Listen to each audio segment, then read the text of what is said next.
Hello everyone, tayo ay nandito sa Module 6 ng Self-Monitoring Report. Dito po sa Module 6, meron tayo ditong Accidents and Emergency Records. So kung wala kayong record ng environmental incident gaya ng chemical spill, oil spill, exceedance to general effluent standard, exceedance to national emission standards for source-specific air pollutants, ang sagot nyo na lang dito ay sa date 2001-01, dito naman ay not applicable sa area or location, findings and observation, not applicable, at action taken, not applicable, and then remarks, not applicable. Ngayon, kung meron kayong reported incident sa EMB Regional Office, ilalagay nyo din dito po yung particular incident na yon. Dito, meron namang personnel or staff training for PCOs na first time mag-submit ng report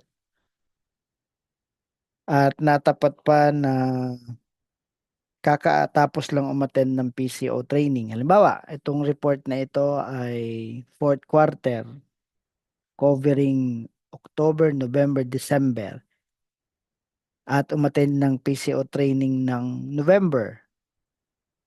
So dahil magsasubmit ng SMR ng January, 15 days of the following month at then the quarter, kumbaga pasok pa sa monitoring period yung kanyang training. So lalagay natin dito kailan ba natapos yung training. Let's say 2025 November 15 at umattend ng basic PCO training course.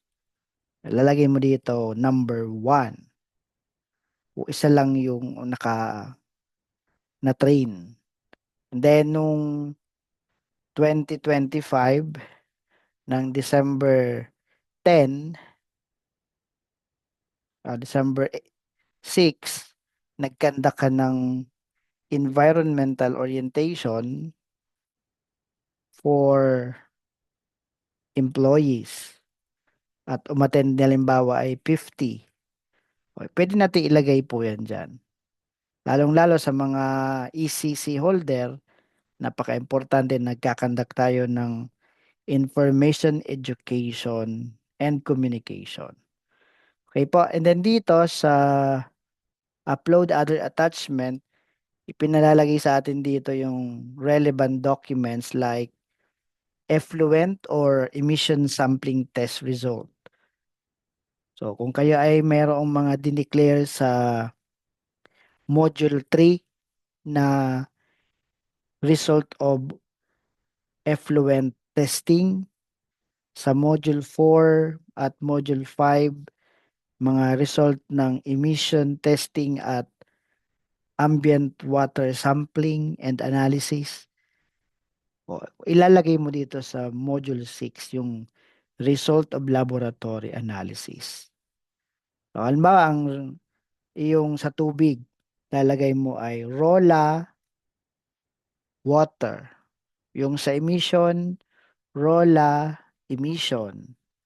O yung sa ambient, ROLA ambient water or ROLA ambient air.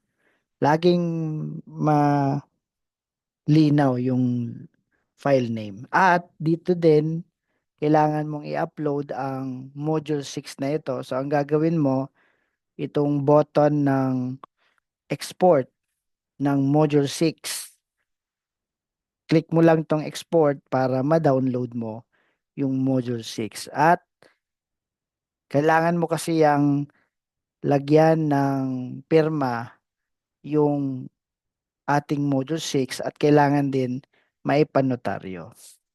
So, pagka nakompleto mo na sagutan yung Module 6, pwede mo na ngayon siyang i-export.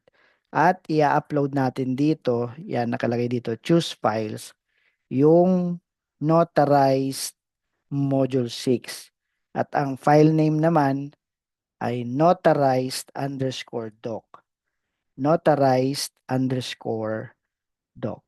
So, yun yung inilalagay natin na attachment. So, dito, do not forget to tick, I hereby certify that the above information are true and correct. So, done this, and then kung saan, and then name and signature ng PCO. So, of course, di mo mapipirman dito. Kaya, kailangan natin siyang i-export. Ibig sabihin, i-download. And then dito, name and signature naman ng managing head. And then dito, kung kailan mo napanotaryo, halimbawa, 7th day of January 2026.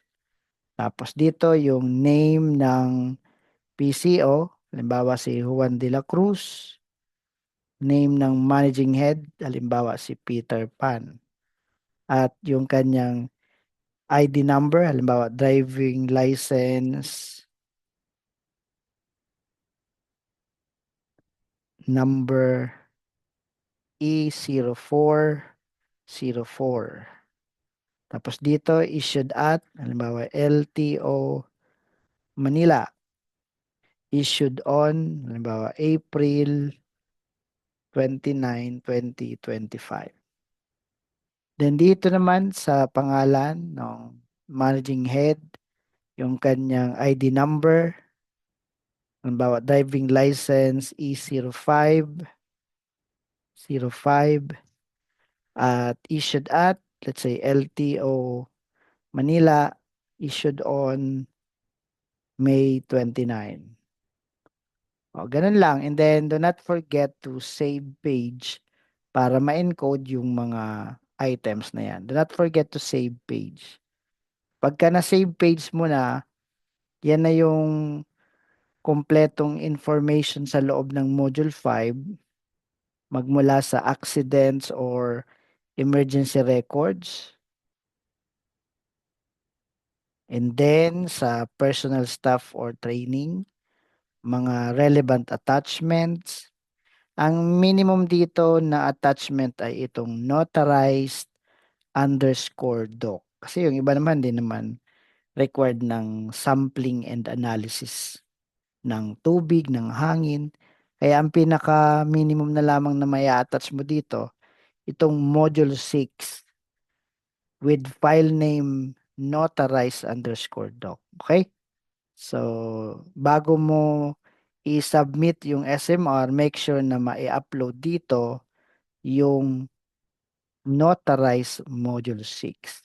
So, halimbawa, papakita natin on the screen yung sample ng notarized underscore doc o yung module 6.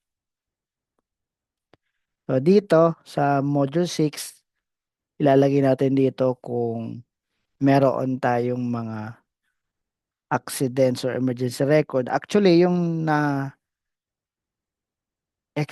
mo na lamang ito at yung na-download.